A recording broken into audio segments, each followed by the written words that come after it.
Hello friends, स्वागत है आपका सीएनजी क्लासेस 12th पर। तो आज हम केमिस्ट्री पढ़ने वाले हैं। केमिस्ट्री का हम 10 आपको वीवीआई सब्जेक्टिव प्रश्न बताने वाले हैं, जो कि बहुत ज़्यादा इंपॉर्टेंट है आपके एग्जाम के लिए। चलिए, कौन सा है वो 10 वीवीआई प्रश्न, तो चलिए हम उनको देखना स्टार्ट करते हैं। उससे पहले आप लोग वीडियो को लाइक, शेयर और जरूर से कर देंगे। और व्हाट्सएप ग्रुप ज्वाइन नहीं किए, डिस्क्रिप्शन में लिंक मिलेगा, जा करके जल्दी से ज्वाइन कर लेंगे। चलिए क्या करते हैं, हम देखना स्टार्ट करते हैं। सबसे पहला प्रश्न से चलिए देखना स्टार्ट कर रहे हैं।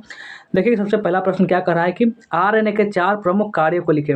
आरएनए के कौन से 4 प्रमुख कार्य है उनको लिखने के लिए बोला जा रहा है। चलिए हम लिखना स्टार्ट करते हैं। देखिए आरएनए के 4 प्रमुख कार्य है कि यहाँ पर निम्नलिखित है मुख्य कार्य। और सबसे पहला कार्य कौन सा है, वह है कि यह वायरस में हेरिडेटरी का अवयव होता है। क्या करता है, यह जो वायरस होता है इसमें हेरिडेटरी का यह अवयव होता है, मुख्य अवयव होता है। इसका उपयोग आरएनए और डीएनए के संश्लेषण में भी होता है। जो डीएनए होता है, आरएनए, तो दोनों की जो संश्लेषण क्रिया होगी उसमें भी एक बहुत ज़्यादा सहायक होता है। और तीसरा, यह उत्प्रेरक का कार्य भी करता है। ये क्या करता है, उत्प्रेरक जो होते हैं उसका भी कार्य करता है। और चौथा क्या करता है, आरएनए प्रोटीन के संश्लेषण को नियंत्रित करता है। तो ये था आपका 4 जो का उपयोग है आरएनए के, आपको अच्छे तरीके से समझ में आ गया होगा। और इंग्लिश मीडियम वाला स्टूडेंट के लिए देखिए, अब mention 4 major functions of RNA. तो आंसर क्या होगा, the following are the main functions of RNA. It is a hereditary component in virus. It is used in the synthesis of RNA and DNA. It also act as a catalyst RNA protection। तो ये भी आप समझ गए होंगे। तो पहला प्रश्न का पूरी अच्छे तरीके से क्लियर हो चुका है। तो अब चलिए नेक्स्ट प्रश्न पर बढ़ते हैं। अगला प्रश्न देखिए क्या कर रहा है कि आपका ये अगला प्रश्न पर, यहाँ पे देखिए अगला प्रश्न है। देखिए क्या कर रहा है इसमें कि एस्प्रिन समूह की दवाएं हृदय घात को रोकने में क्यों सहायक होती है। देखिए इसमें क्या है प्रश्न में कि एस्प्रिन समूह की जो दवा है वो हृदय घात को रोकने में क्यों सहायक होती है। तो वही बताना है कि कारण बताना है। ये सभी प्रश्न आपके एग्जाम में बहुत बार देखा गया है, तो ये ऐसा भी प्रश्न आ सकता है, इसलिए इसको भी चलिए देखते हैं कि तो एस्प्रिन का रासायनिक नाम क्या होता है कि एसिटाल्डिहाइड सैलिनिक अम्ल है। इसे हम ASA भी शॉर्ट में कहते हैं। होता है इसमें इसमें रक्त में थक्का बनाने की क्रिया को, रक्त का वो गुण होता है जबकि जो कि रक्त का थक्का बनाने की दिल का दौरा मुख्य कारण होता है। इसका मुख्य कार्य रक्त को थक्का बनाने से रोकना एवं खून को पतला रखना इसका मुख्य कार्य होता है। किसका, तो हृदयघात को रोकने में क्यों सहायक होती है, तो इसका ही आपको बात की जा रहा है। किसका, देखिए एस्प्रिन का। तो ये भी आप जो प्रश्न है ये भी आप समझ गए होंगे कि एस्प्रिन समूह की दवाई हृदयघात को रोकने में क्यों सहायक होती है। तो एस्प्रिन का जो रासायनिक नाम होता है वो होता है कि एसिटाइलिसैलिनिक अम्ल। इसे AA से शॉर्ट में कहते हैं। इसमें रक्त बनाने की क्रिया को रोकने का गुण होता है, जो कि रक्त को थक्का बनाने में, यानी जबकि आपका हाथ कट गया तो वो क्या करता है, बहुत तेजी से रक्त उसको क्या होता है, बहाव होने लगता है। तो उसका जाने पर क्या करता है, वो रक्त का अंदर से थक्का बनाता है। उसी थक्का की वजह से जो ब्लड है वो ज़्यादा से अब बाहर नहीं आ पाते, वो जमकर रुक जाता है। तो ये नहीं होगा तो आदमी की मृत्यु हो सकती थी, तो ब्लड से और थोड़ा बहुत हाथ कटने वटने से। तो देखिए आपका why are aspirin group medicine helpful is preventing heart attack, यानी कि तो इसमें हुआ कि आंसर में the chemical name of aspirin is acetylsalicylic acid, यानी कि ASA, और it has the property of preventing blood clotting. Blood clotting is the main cause of heart attack. Its main cause is heart attack। तो ये भी आपको समझ गया। अगर देखिए नेक्स्ट क्वेश्चन क्या कर रहा है, अगला जो प्रश्न है उसको चलिए देखते हैं। ये प्रश्न क्या कर रहा है कि प्रतिजैविक क्या होते हैं, प्रथम प्रमाण का नाम लिखे कि प्रतिजैविक जो होते हैं वो क्या होते हैं। तो चलिए प्रतिजैविक के बारे में भी समझ लेते हैं। प्रतिजैविक पूर्ण या आंशिक रूप से रासायनिक सरल प्राप्त व उन पदार्थों को कहा जाता है जो कम सांद्रता में शुभ उपाचय उपक्रमों में अवरोध उत्पन्न करके उन्हीं क्या है कि उनकी वृद्धि का जो क्या होता है, सपना जो होता है उनका अविनाश कर देता है। जो वृद्धि करने का जो उसका क्या होता है, ड्रीम होता है, जो वृद्धि करने वाला तो उसको वृद्धि को रोक देता है। तो क्या करता है ये, तो ये होता है आपका क्या नाम है इसका, प्रतिजैविक। प्रतिजैविक का यही काम होता है। तो प्रथम काम तो ये भी समझ गए।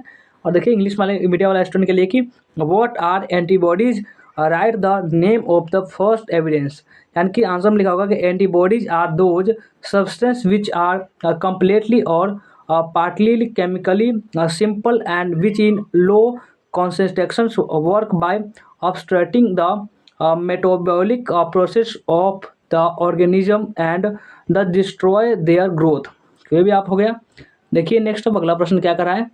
ये अगला प्रश्न है कि औसत एंजाइम से कैसे क्रिया करता है। जो भी औसत होता है वो एंजाइम से कैसे क्रिया करता है वो बताना है। तो औसत एंजाइम की क्रियाशीलता, औसत एंजाइम की क्रियाशीलता को क्या करता है, कम कर देता है। जो औसत है वो एंजाइम की जो क्रियाशीलता होता है उसको थोड़ा सा कम कर देता है। ऐसे औसत एंजाइम क्या है, रोधक भी कहलाते हैं। अर्थात एंजाइम क्या कहते हैं, एंजाइम को हम संदमक भी कहते हैं। ऐसी औसत एंजाइम की बंधनीय सतह को अवरुद्ध कर सकती है और क्रियाधार के अबंधन में रुकावट डाल सकती है।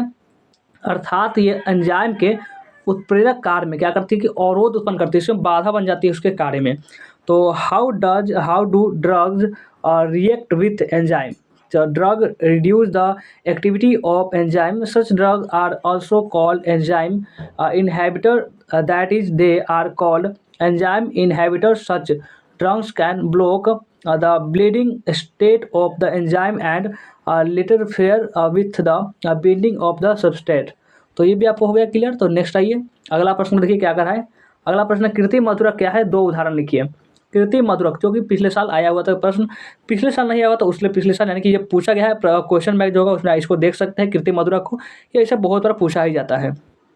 सुक्रोज, ग्लूकोज आदि जो है वह प्राकृतिक मधुरक होते हैं। जो सुक्रोज होते हैं, ग्लूकोज होते हैं, वो सब प्राकृतिक मधुरक होते हैं।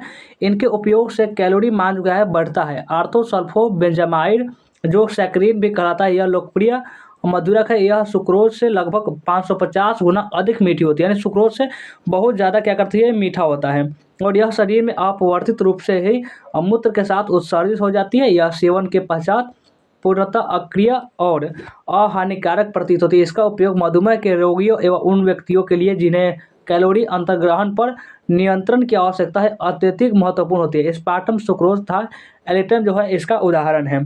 तो what are artificial sweeteners give two example? तो इसका हो जाएगा कि sucrose, glucose etc are natural sweetness, their use increases the caloric value. Orthophosphamide, which is also known as saccharin, is a popular sweetener. It is about 550 times sweeter than sucrose. तो ये इसका answer हो गया English medium वाले student के लिए। चलिए अब आगे देखते हैं आगे। नेक्स्ट आइए कि इसका प्रश्न क्या कर रहा है कि एलिटम को कृत्रिम मधुरक की तरह उपयोग में लाने पर क्या समस्याएं होती है। जो एलिटम जो होता है उसको कृत्रिम मधुरक की तरह उपयोग हम ला रहे हैं, तो इसमें कौन कौन सी समस्याएं होती है, उन समस्याएं को भी आपके एग्जाम में लिखने के लिए बोला जा सकता है। तो कैसे लिखेंगे, चलिए देखते हैं। एलिटम अधिक प्रबल मधुरक होती है। जो एलिटम जो होती है वो बहुत ज़्यादा अधिक प्रबल मधुरक होती है। यद्यपि यह एस्पर्टोम से अधिक अस्थायी होती है, परंतु इसके उपयोग से मिठास को नियमित करना यह कठिन हो जाता है। इसको उपयोग से क्या मिठास को नियंत्रित करना बहुत ज़्यादा कठिन हो जाता है। यानी कि what are the problems when क्या है कि alitame is used as an artificial sweetener. यानी alitame is a stronger sweetener although it is more stable than aspartame, but it is difficult to regulate the sweetener using it. देखिए next question क्या कर रहा है। अगला प्रश्न है आपका कि बहुलक, जो इसको हम इंग्लिश में पॉलीमर बोलते हैं, बहुलक तथा एकलक मोनोमर में क्या अंतर है। बहुलक और जो मोनोमर एकलक मोनोमर उसको क्या अंतर है। तो लिखना है बहुलक अनेक छोटे छोटे समान या भिन्न भिन्न अणुओं से मिलने से जो बड़ा अणु बनता है उसे हम बहुला करते हैं। बहुलक अनेक छोटे छोटे अणुओं से मिलकर जो कि एक बहुत सारी छोटी चीज़ें उससे मिलकर एक बड़ा चीज़ बना है तो उसको हम बहुलक कहेंगे। उदाहरण के लिए आपका पॉलीथीन, पीवीसी, नायलॉन 66 etc एकलक छोटे छोटे भिन्न भिन्न सरल अणुओं से मिलने से बहुलक का निर्माण होता है, उसे हम एकलक बहुलक कहते हैं। ठीक है, उसे हम क्या कहेंगे, एकलक बहुलक कहेंगे। और what is the difference between polymer and monomer. तो सबसे पहले monomer a large molecular formed by the joining for many small similar or different molecular is called a polymer. Example polythene, PVC, nylon 66 etc।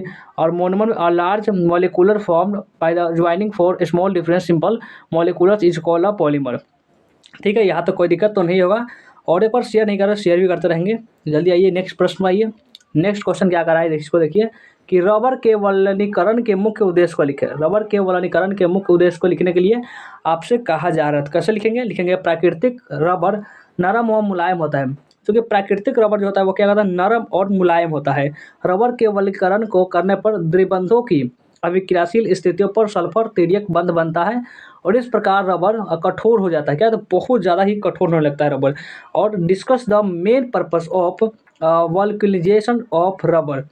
तो इसको देखिए, natural rubber is soft and smooth on vulcanization of rubber sulphur from cross bonds at the reactive position of double bonds and thus rubber became hard। तो ये भी ठीक है, यहाँ तक तो आपका भी क्लियर होगा। चलिए नेक्स्ट देखते हैं अब आगे। इसको देखिए, यह प्रश्न क्या कर रहा है कि कृत्रिम रेशा मजबूत होता है जबकि रबर मुलायम होता है, क्यों। तो कृत्रिम जो रेशा होता है वो मजबूत होता है, जबकि रबर मुलायम होता है।